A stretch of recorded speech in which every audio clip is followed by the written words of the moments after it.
Sometimes you have to do that because the easy challenge is one you'll get lazy with. The big challenge gets you hungry. Oh, how the tables turn. That's a heavy topic, and we need to focus on that. If not for yourself, then do it for your children. Black book is in Black Black book. Men Talk, Black Book. What is up, everybody? It's Dr. Vibe here, host and producer of the award-winning Dr. Vibe Show, the home of Epic Conversations, and I'm the host of Epic Conversations, 2018 Innovation Award winner, 2020 Best Podcast News winner given out by the Canadian Ethnic Media Association. I also co-host and co-produce the only online show for dads, fathers, and male caregivers that's sponsored by Dove Men Plus Care. And being part of that, we've reached out directly and indirectly to over 400,000 dads, fathers, and male caregivers around the world. As always, I'd like to say you're blessed, highly favored, a magnet for miracles, solution for someone's problem. And welcome to Black Men Can Talk, a show where Black Canadian men can come together to have real, unfiltered conversations about life, culture, and community. And I'm here with one of my esteemed co-hosts, Sadat. What is up? Good. How you doing, my brother? Doing it fine. And for everybody here, this is a pre-recorded episode because we have things to do this Sunday. So we didn't want to run a repeat. We want to give you fresh content. We just won't be physically there. Like some of us may be in the chat when it's playing, but I just wanted to give that heads up to everybody. So what's been going on in your world, Brother Sadat? I'm good, man. Enjoying the sunshine, enjoying the life. I was out last night at Laz Authentic Cuisine. Oh, one of my favorite spots. Yeah, it was beautiful, man. I took a friend of mine from high school. Nice. Time there. But it was great. It's just wonderful, great service, great food. Yeah, I couldn't even finish the food. Nice. How good it was. So I'll have a good lunch today. But I'm good, man. I'm good. How you doing? I'm doing outstanding, Laz. And the next time you're there, if you get a chance, speak with Laz and find out what it took for them to get that place open. There is a story behind that. Oh yeah. We got to get definitely get Dika and Jerry to come on sometime and talk about it. But yeah, definitely. Yeah, there's a story behind it, and definitely, it's going well, right? It's going well. Yeah, I love them. I love them both, and very nice. And actually, one of the people that like every one of the Instagram posts I do. Yeah. I'm so humbled. So I got to go up there and just give them love. And plus, there's an organization that I sit on their advisory board that's located just up the street from there, and they love Laz. They love Laz's food. Nice. Oh yeah, I love it. But for myself, okay, let's kick it off. What's a win you've had this week? I actually had a great win this week. It's kind of on the down low. I'll let people know. But funny enough, there was a grant that I applied for. Here's the joke. This has probably been about 2 years. Wow. I applied for it, but my partners apparently they kept reapplying and adjusting things, and bam, this week I got an email, hey, you've been successful with your grant. I was like, what? And it was so funny because one of the partners, I reached out to him, and he was like, I had no idea, because it just came out, like the email. So it means sometimes you got to be patient. You got to wait for the blessings to come in the right time, in the right moment. So I'm happy for that. So that was a great win. I'm looking forward to doing some remarkable work with our young people in the city and outside of the city. So when things get a little more official, I will definitely be sharing that with yourself and with the audience there. But I'm happy, and that was a great win. What about yourself? What's a good win you had this week?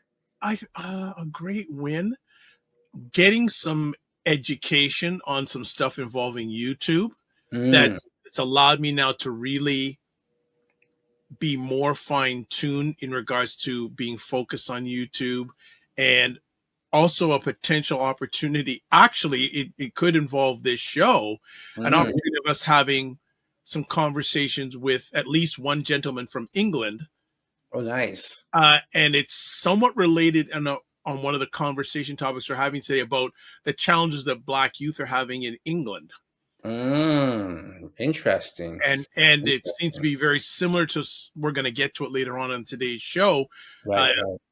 And I'm not going to share his story. He said he'd be willing to share, but he is having a big challenge with his son, but he then expanded on young people in general. Right. Our young people in general. So, and he gave me a call this morning at 8:00 in the morning, which is 3, 4, was it? I don't know, 5 hours ahead. 1:00 his time. Well, that's, I was going to say, we got difference. So, but that was a great win because I hadn't heard from a while. And he goes, and he's very good at marketing. He says, Dr. Vibe, we've got to get you over here. I said, well, let's start and let's see if we can get away. But he wants to come on our platform. If we can adjust time, so we have to do a pre-recorded thing and talk about challenges that Black youth are having in England. Yeah. And I said, wow, nothing just happens. We're going to be chatting about this today. So that's a win. And just for him to have time to just exhale and share. He's going through a lot of challenges, not, family wise, it's a lot. Yeah. So they're providing him a safe and brave space. Mm-hmm. That's good. Was huge. That's one of the wins. I have a few others, but that's great. That's great. A funny story before we get into it. One time, our friend Tugs had asked me to be on a panel out of the UK online. Yep. Right. And, I was honored because one of my favorite groups, Public Enemy, Professor Griff, was also on the panel with me. No. However, they forgot to tell us it was UK time. No. We were at 4:00 in the morning on this interview. So it was hilarious. So when we talk about, aligning our times and what we have to do that, right? So it was fun. It was a great interview, but we were both like, brother, you should have told us that it was UK time. We were like, oh, we're dying here. So congratulations on that. Do you have a copy of that conversation? You know what? I need to get a copy. Please. I'm going to talk to Tugs. I need to get a copy of that conversation because, it was great. It was wonderful, No, that's historic. That's not just great. That's historic. Yeah, and I don't know if I saw something. Well, actually, what's interesting is it this Monday? We're recording this on a Friday, but coming up on this, I'm hearing that Wu-Tang Clan is supposed to be in Toronto. Yeah. I heard they're coming. I think I call it Air Canada Center. It's probably a different whatever, Scotiabank Arena, whatever they want to call it. Wu-Tang's coming through. Yeah, it'll be interesting. I got a chance to see them at the Ontario Place Stadium, which was remarkable. It was live. Yes, what I mean? I'm more of like, the smaller live crowd kind of thing. So, I think it's supposed to be a farewell tour. So hopefully, there's a good show, and folks show up for that and support it, right? Well, I hope they can get across the border and more probably get back across the border these days. This is it. Have you heard about our co-host, one of our guest hosts? Has he made it across the border again?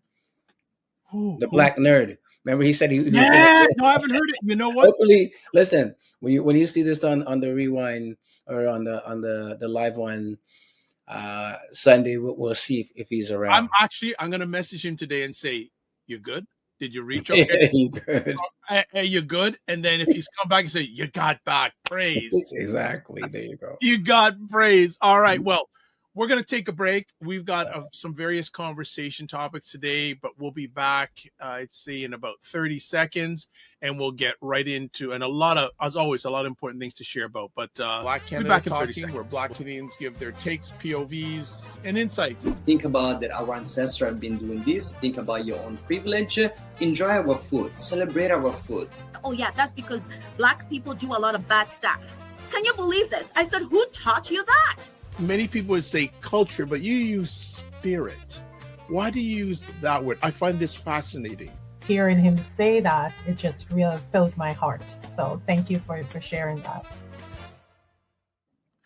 All right.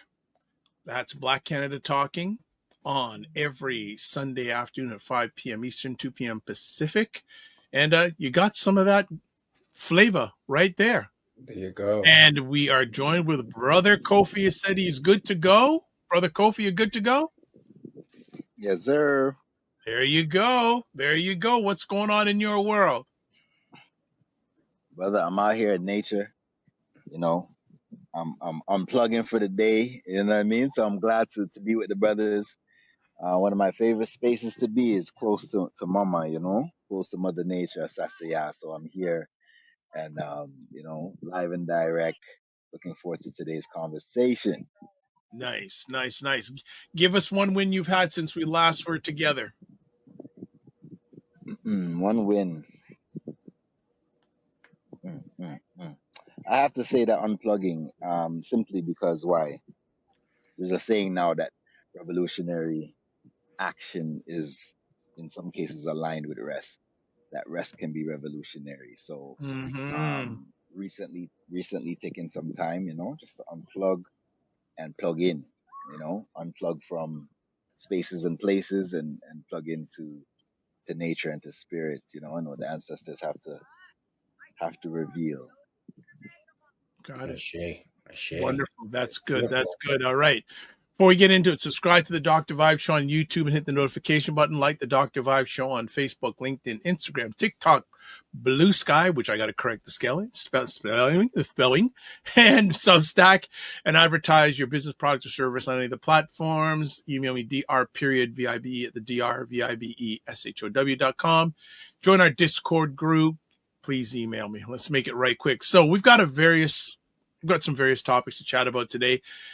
We're going to lead off with the Afrofest aftermath. And if you watched last week's broadcast, these two gentlemen, I think they've got their PhD in roving reporters. They were absolutely outstanding about it. But in our production meeting this week, we talked about some things that weren't so good that happened during Afterfest, and then some community conversations that are happening. So Paul, you want to lead on? Paul and Kofi want to lead in this conversation? No worries. Definitely. Again, I want to big up the folks, who came out to Afrofest. It was a wonderful, wonderful overall. I was there to be from Friday to Sunday, so it was a wonderful occasion to bring people together to celebrate culture. Support, Black vendors. Whether it's products or it's food, have great entertainment from all over, and for me, like I said, the real joy was the amount of young people that I seen come out and to support the event and to be part of it. So I definitely want to start on that tip, right? But that's also the related tip that we're going to be talking about, right? So maybe Brother Kofi, do you have anything to say in regards to, Afrofest? For sure. So my understanding is it the 37th year? Is that correct? Something like, yeah, I think it was. It was the 37th year. Definitely a space, a yearly reunion for a lot of folks. If you haven't seen people in a long time, for those that are not necessarily, Afrofest connoisseurs that don't go, consistently every year, it's one of the spaces that we as people connected to community often go. And if you haven't seen somebody in a minute, that's usually where you see them: nieces, nephews, family, uncle, auntie, granny, everybody, elders, performers, people from community. That's where you'll see them in a more laid back fashion space, and we get to connect. So I mean, it's definitely something for some people. It's almost it's like biblical, like coming. You say you go every year. You have to reach Afrofest the same way people say they go Caravana. So True. definitely a blessed topic for us to explore on this show, and again, what it means for brothers, connecting in these spaces. Again, there's a lot of folks who, if you tuned in last week, and if you didn't, check the replay, because there's a lot of brothers, once again, in community that we connected with last week at the Afrofest on the Sunday. And for a lot of folks, that's the last lap of Afrofest, right? If you couldn't go Friday, couldn't go Saturday, you try squeezing that Sunday. And so we're going to get into it, we're going to get into it, but definitely 100. a yearly celebration. Wonderful. Well, I want you, go ahead about what the unfortunate incident now. Yeah. So again, unfortunately, on the Saturday evening, I mean, the day was going well, and I'm not 100% sure what caused this. There's been speculations there was a firecracker or something like that, but um, folks started running. Like, so people who were there, started running because of whatever reason, and most people were not sure, even myself, right? But when you see people running, the natural thing people do is start running, right? We see the kings of comedy talk about that, that when one person runs in this place, Black people going to take off running, right? So definitely something happened, still undetermined, and then the crowd started running, and then it happened maybe 2 more times when I was there, right? And again, the unfortunate part is that sometimes people are not thinking about the safety of families, children, elders, and everybody else, right? But in those environments, those who are more vulnerable, who can't run and can't get out the way and whatnot. So I'm not sure where that energy came from, to be honest with you, but it was an unfortunate piece in my mind, and I think for a lot of other people who articulated it, vendors, people were jumping into their booths and knocking off things, and it created an uneasy energy in the space, right? A space that's very much family oriented, very safe. As Kofi mentioned, a lot of us have been going there for over 10, 15 years straight, right? So it was a different energy, and unfortunate. So also, what happened on that day, or that evening, unfortunately, a young man of African descent was in a violent confrontation, and he passed away, right? Which is always very sad. A young man, rest in peace, 14 years old. Any loss is a great loss, but the loss of somebody so young and maybe full of potential and opportunity and life to live is something that hurts us all, right? As a community, and him being a young brother as well, it's definitely something nobody wants to hear about or to see.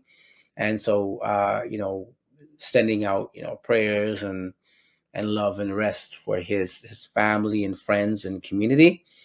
But that being said, some of the I guess what we're hearing in social media from folks who, many of them I would say were not at Afrofest, some were, but many of the comments that I'm seeing is really about throwing a lot of negativity towards our young people, right? So, statements like, oh, the young people should be banned from the celebration. We should charge, money so they won't be able to come. We should have an age limit to the celebration. And just really a lot of internal fear, and I would say in some cases, internal anti-Black racism, right? And it's just for us to understand, really, where is this fear coming from? And, how is it that we could include our young people in these occasions and mitigate some of the behavior? Because I would like to say that from what I observed, it wasn't the majority of young people, but it might have been 1 or 2 that maybe started something. I'm not sure. But the majority of young people that I seen down there were enjoying themselves. They were partaking in the celebration. They were peaceful. But I think for whatever reason out there on social media, because things get sensationalized, is focusing on the one little thing that didn't go right. And now they're casting that brush wide with the way we see all of our young people. So that's of my concern, to be honest with you. And maybe it's not a popular thing, but I will say it. I've seen a lot of that coming from the sisters and in some forums that sisters are in around the fear of these young Black people. So, you know, it would be interesting to unpack that, right? So definitely we're going to be doing some, you know, discussions on this. So, you know, for folks who are out there, we put our questions out there, you know, what is it that, what is your perception of, you know, the situation at Afrofest? And then, you know, what is it we fear about our young people, right? What is it? What is, you know, if we can explore that, that would be good as well. So, Brother Kofi, I know you're back. Or if Dr. Vibe, you have a comment or a question, your opinion. Huge. You know, Yeah. a couple things, right? I'll quickly say about the transition, right, of my young brother Abdul Aziz. Even though we didn't personally know him, we look at this as one of our young brothers, you know, and especially for us, who myself, Paul, who have done youth work in this city, you know, for over 20 plus years or whatever the case may be. These things, I have to say that they hit home on different levels for us. And of course, for various members of community, whether you're a mother of a son, you know, you have a son yourself, you're a father, grandson, nephew, godfather, etc. The list goes on, but just it hits home because we look at it like, what if that was um, our son, our nephew, our grand, etc. It hits home, and I think in our community, oftentimes these things happen, and it's gotten to a point where, in some cases, folks will tell you they're either desensitized to it or they're numb to it, and we're going to get a little bit into that later because it's a coping mechanism. It's a way that we use to move through the grief and the feelings and the pain that comes from transitions in our community, especially at young ages, because we're saying to ourselves, who could this young man have been? What role could he have played in community if he was able to live out his life? He didn't even have the opportunity to become a man. So to say that his life was cut short in some communities, again, um, these would be a devastation, especially after an event. If it's like a huge event that's community oriented and something like this was to happen, it's the uproar in some communities if something like this was to happen. But I do think with us, because of how the news uses black bodies as um, recent release, current event, and then in a couple of days it's done. We're on to the next tragedy. um, we're used to seeing those images. And when I say used to, it doesn't mean it doesn't hurt as much. It just means I feel like we try to desensitize or we try to push down the pain of it. Um, but we're feeling it, we're experiencing it. And that's something I had a conversation with a couple of folks this week about. Um, and if this was something, again, that it was our nephews, our son, etc., these last couple of days would not be what they've been. Right? We're talking about wins this week. We're talking about experiences that we've had. But if this was part of our direct experience, um, for a lot of us, our weeks so far would have been very heavy, would have been very hard, and the ability to navigate on a day to day to do things you need to do. Some people have to take off work this week. Some people have to take off work, take off school, take off whatever to be there with that family to support that family. So I think it can't be overstated enough the importance of um, how we value each other, how we value our young people, how we value the future of our community, and not get pulled in and sucked into this piece of some of the rhetoric and the stuff that's being said, because it's easy to do that because it's the hot topic and people are speaking of it that way. Don't forget, this is a 15-year-old young boy who lost his life at the end of the day, regardless of circumstance and situation. There's pain and there's grief there that needs to be worked out communally. I'll jump in here. There's a lot of different thoughts in my alleged mind coming off here. So first things first, I want to wish condolences to the family. Number one, condolences to the family. We've lost Shame. another young Black man. Mm-hmm. That we've lost another young black man to violence. Not by someone who doesn't look like him, but someone who looks like him. Mm. That is concerning. I'm glad that the gentleman who committed this aggression, whatever you want to call it, he walked in and gave himself up. Great. Number of different layers.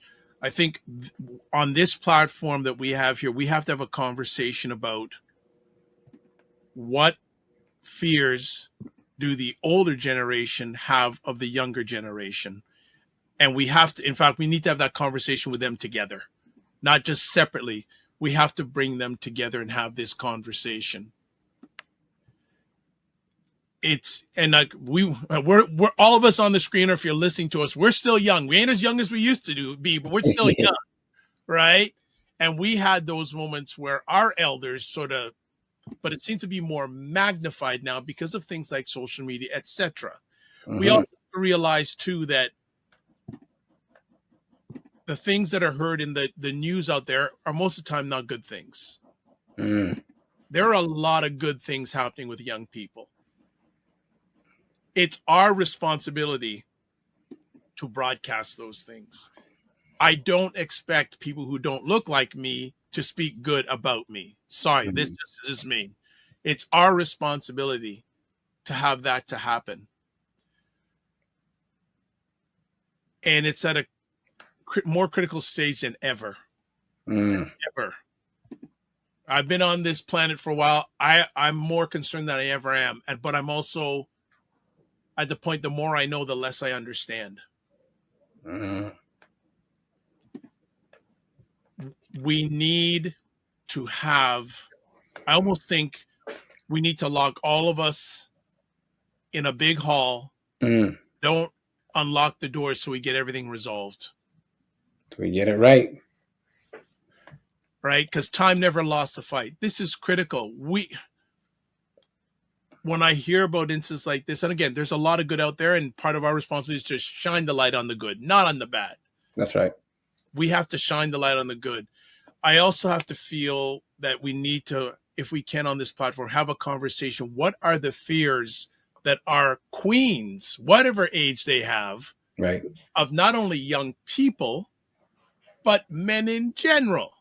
There is a lot of trauma going on in our environment. A lot of trauma. I am not professionally trained, but my question is, what would have caused one young black man to end the life of another young black male? I'd like, what's going on in that family? Right. I feel for the perpetrator's family too, because now they're impacted. Right. A whole community of many people are impacted. Kofi has said people have had to take time off of work for this. But the sad thing is, it's probably going to happen again. What can we do? We have to, there's an old strong word, the doobie brush. We have to take it to where it's a digital streets or whatever. It's critical. I've said a lot of different things out there, but I just want to leave it at that. No, thank you for much. Thank you very much for that. A lot of deep wisdom there, brother. I appreciate it. One of the things that we don't talk about, and hopefully I can touch on this a little bit later in the show, but are the proactive methods, the proactive measures, the work that's being done on the ground with some of the young people that predate that age, the 8-year-olds and the 6-year-olds and the 5-year-olds, because a lot of the seeds that have been planted around safe spaces, a lot of the seeds that have been planted around how we navigate conflict starts in a very early age. We learn these things at a very early age. And a lot of the quote unquote interventions and these things that happen, they're after the fact. They're after young people have been in scenarios and circumstances. We're talking about PTSD before we talk about healing spaces. We're talking about PTSD before we're speaking about, creative ways and outlets to deal with anger, to deal with pain, to deal with grief. Years ago, a brother named Vidal Siobhan's released a book that, and I went to the launch of the book, and a part of the release of the conversation of the book, he was speaking about going to funerals, and he spoke about when going to funerals, you see a lot of brothers with dark shades and hoodies on, and um, you know, nobody's in spaces to connect with those young men whose brother, cousin, brethren from grade school, etc., just passed. And the dark shades, the darkers that I'm calling, is to protect from the tears that are behind those glasses, or from the fear that's behind those glasses, or from the grief that's behind those glasses that can't even show up as either, because they're still navigating it.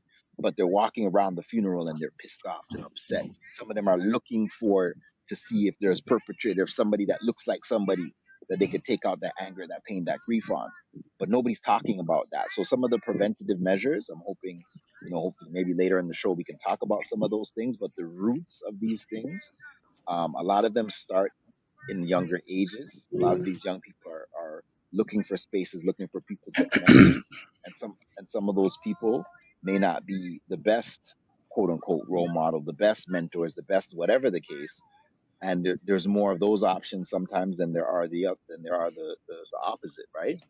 So the importance of actually having um, pro-social environments that our young people can spend time in, things like like day camps that are rooted in culture and identity. Later on maybe we'll get to actually um, plug some of these environments that are presently available. There's still some camps that are accepting people for the summer. Some of those spaces, as we can remember even for ourselves, had major impacts on us at a young age. As we got older, it created a sense of community and connection for us, and help to aid in our identity, right? So I think we talk a lot about the the the, the aftermath. We talk a lot about communally. We talk a lot about what happened as opposed to the things that we're doing, like you said, Dr. Vibe, to prevent some of these things and to create healthy, social, pro-social, beneficial, healthy environments for our young people. Yeah, for real. Yeah, I just want to add on to that too, that the time is now. The time I'm tired of seeing these reports. I'm tired of seeing these reports, and I guess if I had a group of young people in front of me right now, whether it's physically or on a screen, I'd ask them this question: how much do you value Black life? Mm-hmm. I would add to that: how much do you feel valued? Because sometimes that's the source of some of the negativity. Like, is I don't feel valued. Therefore, if I look at somebody who looks like me, I'm not going to value that person either. Right? And sometimes we got to see what is the source of why they feel that way. Coming back to, like I said, the whole part of Afrofest where people were running and whatnot. I think what's lost on people who were either not there or maybe they were there, but there were young people running too. Right? So there were young people who were in fear as well. Right? But nobody wants to address that aspect. Right? Wow. So a young person was in fear. What is the source of their fear? Why are they running? I know why I'm running, but why are they running? Right? So, and that's just that aspect, right? But what are the things, I think Kofi touched on it, but what are the things that they're in fear of? What are they unsure of? Do they feel comfortable in their skin? Are they secure in who they are or who they belong to, their identity? And I think often we're not having these conversations with them as well. I mean, I know you mentioned, as adults and whatnot, but I think we also don't take the time to say, okay, maybe we should speak to some of these young people and figure out, because they're part of the solution, right? They're not just quote unquote part of the problem. They're actually part of the solution. So I do like your idea, Dr. Vibe, of us getting into a room and having some open, honest conversations course, respectful, but they need to be part of it. Yeah, we need to look at our youth as an investment, not an expense. 100%. Right? 100%. That's we have to look at them as an investment, not an expense. And this just we need both of us. We need the older heads like us because we have evaluated experience. We need the younger people who have the energy that we don't have no more, Right? or we used to have, or Yeah. we sometimes fake it till we make it have Yeah. to drive this thing forward. Mhm. And again, I guess two things hit my head: the Black family and Black culture. Mm. Black family, Black culture. What's going on with the Black family? And again, it's maybe another. I've always wanted to do something that we will do it one day. And also the whole state of Black culture, because Black culture impacts so many things, right or wrong. Yeah. So what a lot of these young people, that's another question I ask them. What do you feel is the state of the Black family? What is the state? What do how does Black culture influence you, good or bad? It's true. And I think in that conversation, we also need elders. Yes. Right? Elders to guide that conversation, because they also have a place to I just want to interrupt, but we also need to have elders that will listen to the young people. Of course. Well, you know what, to be honest, you're not an elder if you're not listening. There you go. You're just an older. Boom! And you say I drop knowledge bombs. There you go. Elders and there's olders, right? An elder is somebody, that's going to be patient, listening, able to share their wisdom, free from judgment, right? Doesn't mean you have an opinion. You don't have an opinion, but, that is, sometimes a challenging relationship, right? When we don't have elders that, value the young people, right? So that's also another conversation we need to have about, elder and young people relationship, right? So yeah. I want to ask a question of both you, and both you do a lot of heart work with young people. Would I be right in saying there's a number of young people who look like us that are screaming and nothing's coming out? I would say so. I mean, I think I just had this conversation. I had the dinner table conversation just yesterday, right? Somebody was saying that, hey, there's so much resources, so much this and that. Young people really shouldn't be doing this or that. Even the topic of mental health came up, right? So yeah, if they have mental health issues, I'm like, you don't know how it's out here. You know what I mean? The CAMHs, the different organizations, they are oversaturated, like they're overrun. And then there's the cost. Of course. Right? There's a cost. Like, I mean, I was trying to refer some young people, and first thing they said, do they have money? I'm like, they're in crisis. They don't have the money.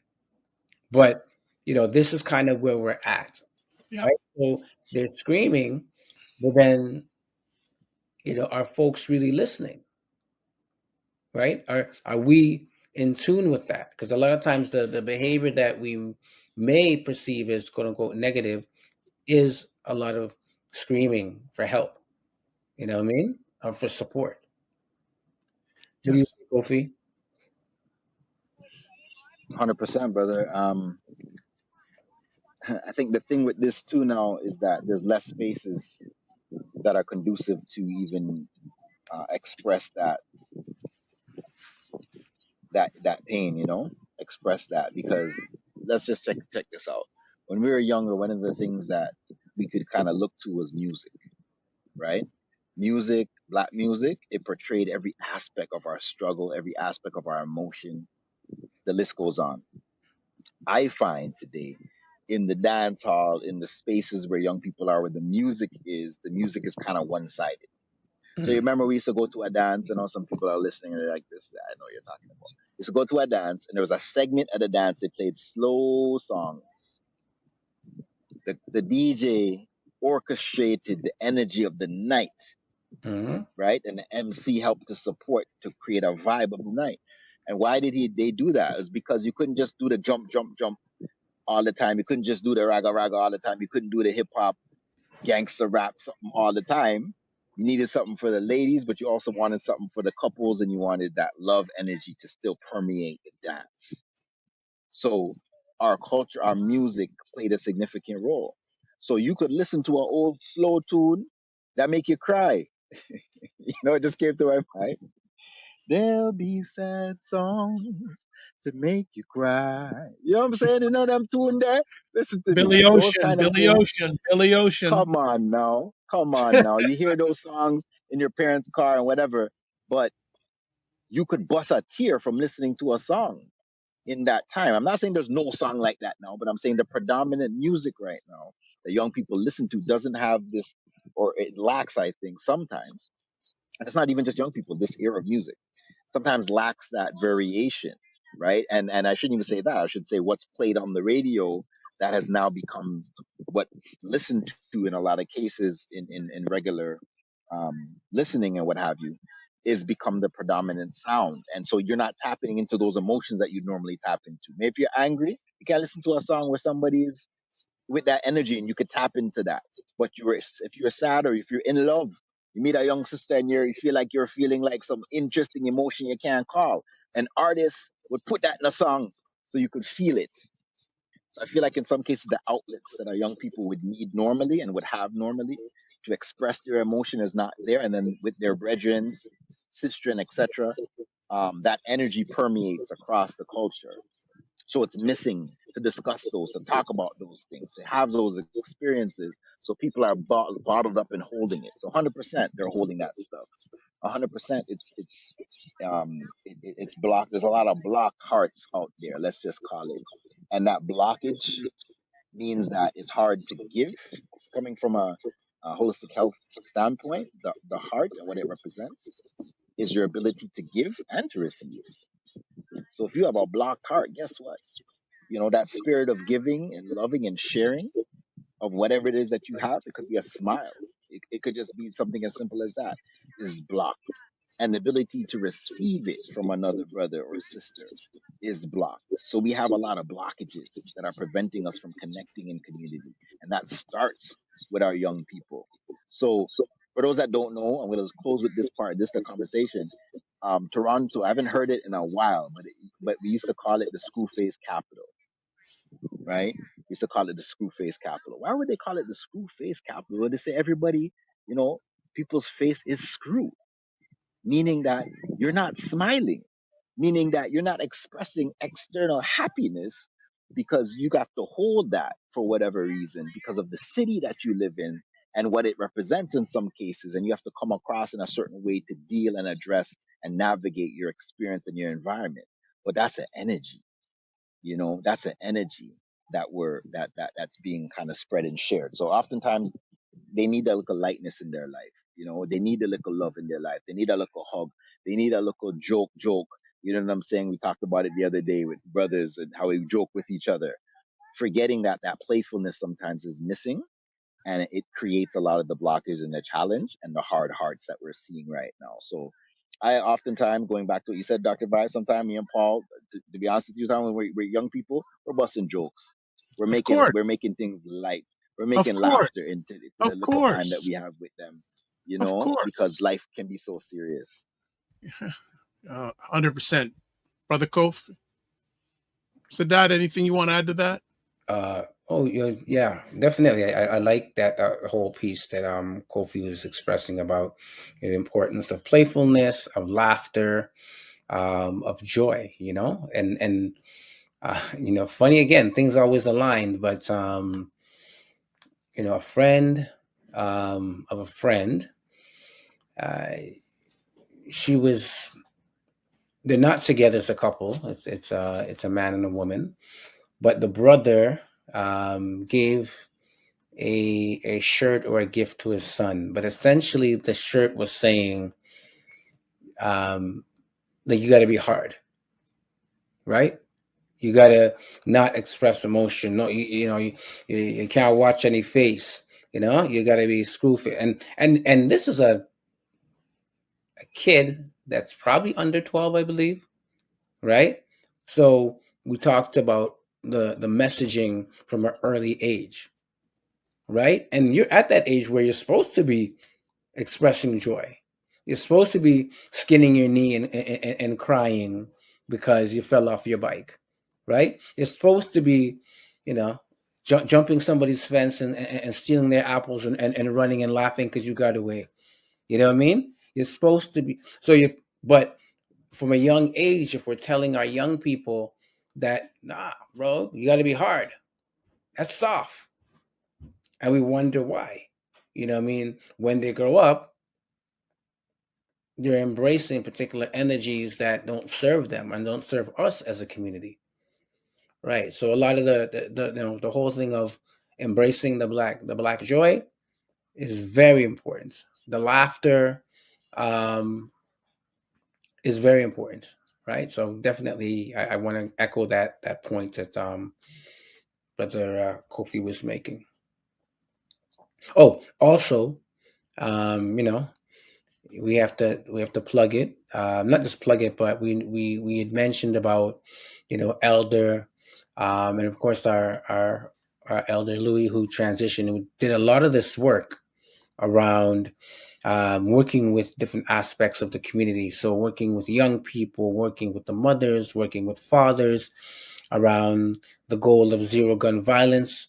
So we definitely want to again promote the renaming of the park to Louis March Parquet in Regent Park.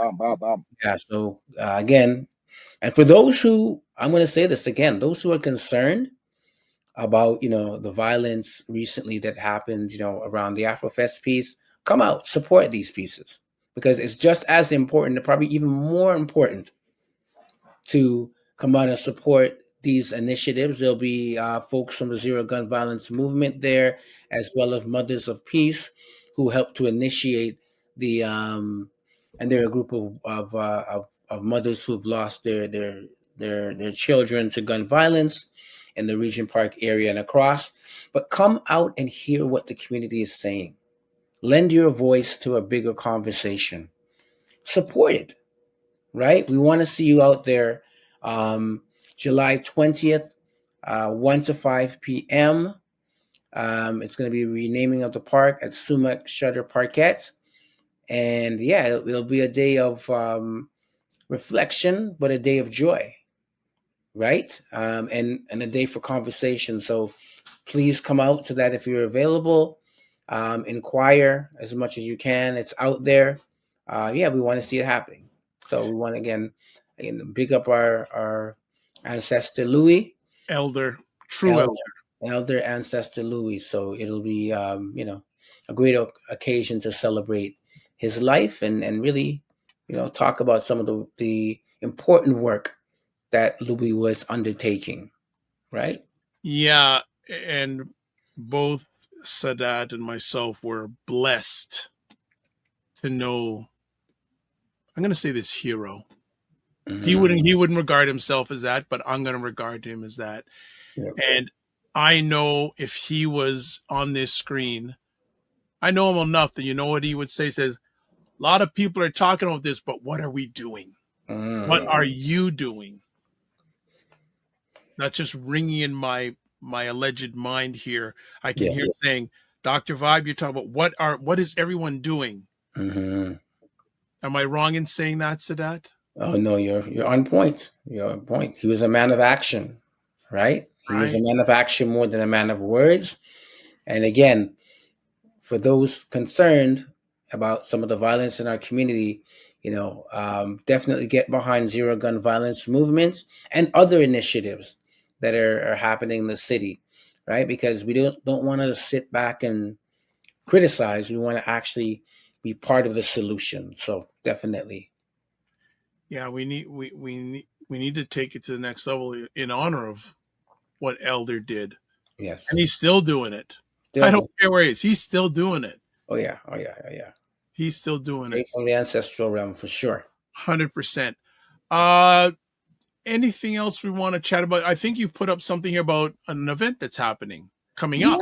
we can put it up, if you don't mind. Yeah, so I guess I'm actually a part of this too, believe it or not. oh, you can talk about it though, brother. Well, no, we'll co-create this. Go ahead, you There you kick it go. off. So I mean, I haven't had an opportunity to go as yet, but it's the Toronto Pan African Film Festival. It's the third annual, happening August 14th to the 17th. So, and it's free, right? It'll be happening at First Unitarian Center, 473 Oakwood Avenue. So, for those who are familiar, that's like in the Oakwood area, around Eglinton West area. Yeah.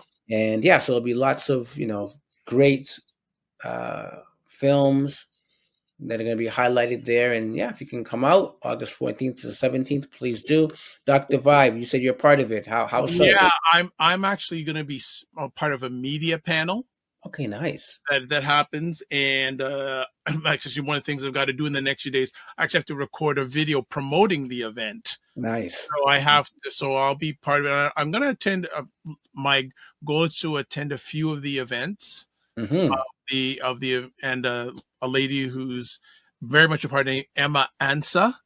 Yes. She is really involved in that, and actually coming up a week from this Monday, the lady who's behind the event is going to be on the Morning Vibe talking about the Pan-African Film Festival. So if you're subscribing to the Dr. Vibe platforms, you'll see that notification coming up. And we've got Brother Kofi back because I know his battery is running low. So Brother Kofi, we didn't do it at the front end, but you have a segment about Black men and health. So what do you want to share with us on this episode? 100%, brother. So going on that tip of unplugging and connecting, the importance of connecting to nature. A lot of the things that we talk about as people of African descent, people whose parents came, here from the Caribbean, there's a lot of things that they're used to that we became used to, and it's in our blood, it's in our DNA, and it's access to simple things like fresh fruit, access to bodies of water, sand, these kinds of things. But we didn't realize that those things were healing for us. Those things were healing for our families, our grandparents, etc. And we come here and we stop doing some of those things, right? We stop going. We don't say beach. You say, if you're in Canada, you don't know a beach. You don't know where they're on beach. Listen, there's beaches here. They may not have palm trees beside them. A mango may not fall, but there's water and there's sand, okay? And some water, if you go up north, you can go in it safely and freely and let your children swim in it too, right? So being able to connect to nature, spend some time, kick off your foot them, kick off your shoe them and your socks, and let your foot go into the soil and in the sand. Some folks don't realize that that literal process of immersing yourself in nature does a couple things. So one of the things that it does is lower your blood pressure. So I'm not saying that it's the end all and be all that if you just walk through some forest and you have blood pressure issue, you're gonna just not have it again. I'm not saying that, but I'm saying it has the capacity to impact your blood pressure when you surround yourself by natural environments. Your energy levels tend to start to mimic the environment that you're in. So anybody who lives up north, we have some brothers and sisters who are listeners to our show that live up north. They can tell you the impact on their children when they move from the city into closer to nature. Behavioral issues reduced, dietary issues reduced. A lot of things came as a result of removing themselves from the concrete jungle. Walking on sand itself, right, actually helps to detox the body. So you're walking on sand and you find it hard. You're like, it was hard for walking sand, but the actual sediments in the sand pull toxins from your feet, which are pulling toxins from your body. So just that walk to and from the beach is also helping to detoxify your body, right? So a lot of the natural elements that are surrounding us that we forget are things that can actually impact and reduce levels of stress, reduce levels of fatigue, right? Take some time to unplug.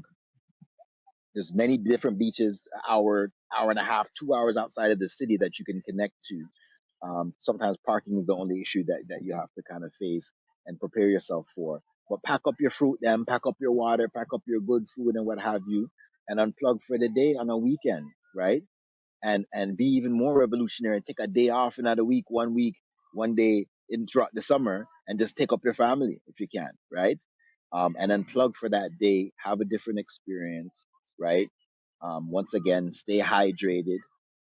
If you cover your head when you're in the in the sun for long periods of time, but make sure you're hydrating, right? And eat your water. I mentioned this in the last broadcast. Take your watermelons with you, your melons with you. Take those freezies or whatever the case, healthy fruit snacks and stuff like that.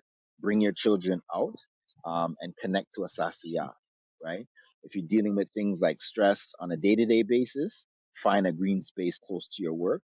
I used to do this. Take a little food, sit by a tree, Bridget, on the hour, 45 minutes you have for your lunch, and eat your food by the tree, eat your food by the water. And you'll find that when you go back to work, some of that stress, some of that tension is released just by that little time you spent by mama. Good stuff. I love that piece about eating your water.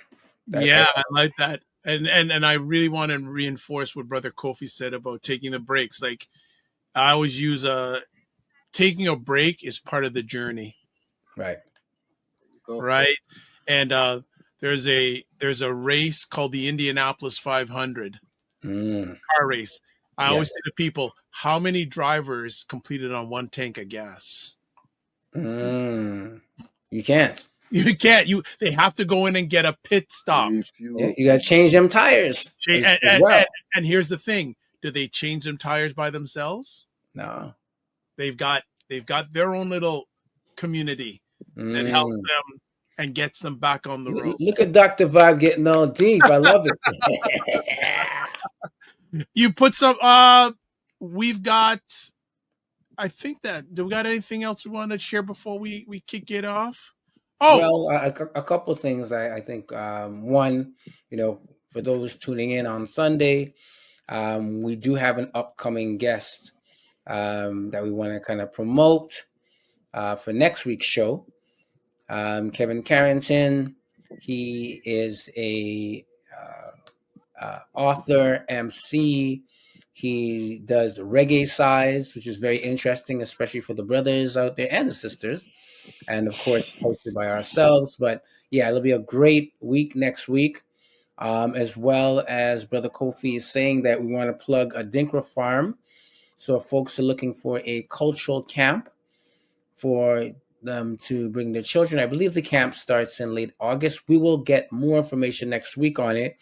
But if you're looking for a camp, it's in, well, they don't like me to say Barry, but it's close to Barry. New Lowell. Yes. 40 acres plus of Black-owned land. Kwame and Janelle, excellent hosts. They've been doing this for community for quite a long time. So, my children, I can attest, have gone to the Dinkra Farm camp, and it's been excellent. I've supported it in the past as well. So if you are looking for a, camp for a week, that you can bring the young ones, check us out, and we will definitely have the information on the replay as well as next week. All right. So as we close it down, if you want to get a hold of Kofi, Sadat, email, Instagram, YouTube, Facebook is all there. And can't forget Neza community also. Mr. Morris, who has left us, email address is there, Get Well Stay Fit. Instagram, 2 Instagrams, Kofi Coach _ and also Cosmic Wellness Group, and also the Facebook is at Kofi Coach. Myself, website, the drvibeshow.com, YouTube, Facebook, and LinkedIn, The Dr. Vibe Show. Instagram, The Dr. Vibe Show, X/Twitter, drvibeshow. Email address dr.vibe@the drvibeshow.com. And then finally on Substack, you can catch me at drvibe.substack.com/subscribe.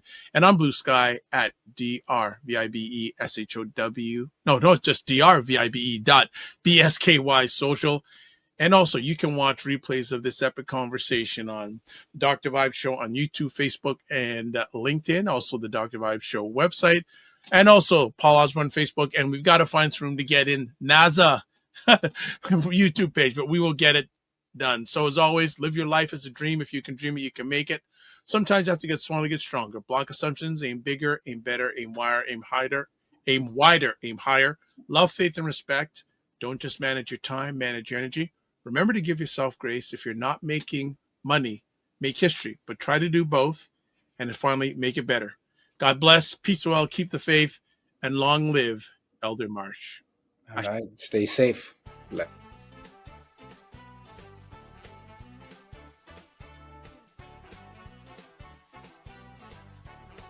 Time that our parents, they're like, I have nothing to teach you. I don't know nothing. And they know My dad's at that point now. It says, That's my point. But I'm saying, no, Dad, you got lots more to give. You know how cold it is when these two brothers in their yard. You know that. You know that. You done know that, bro. You know No that. joke. I know we all have these things, but you know what? My go-to is this thing. Wow. Black book. It's in Black book. Men Talk, Black Book.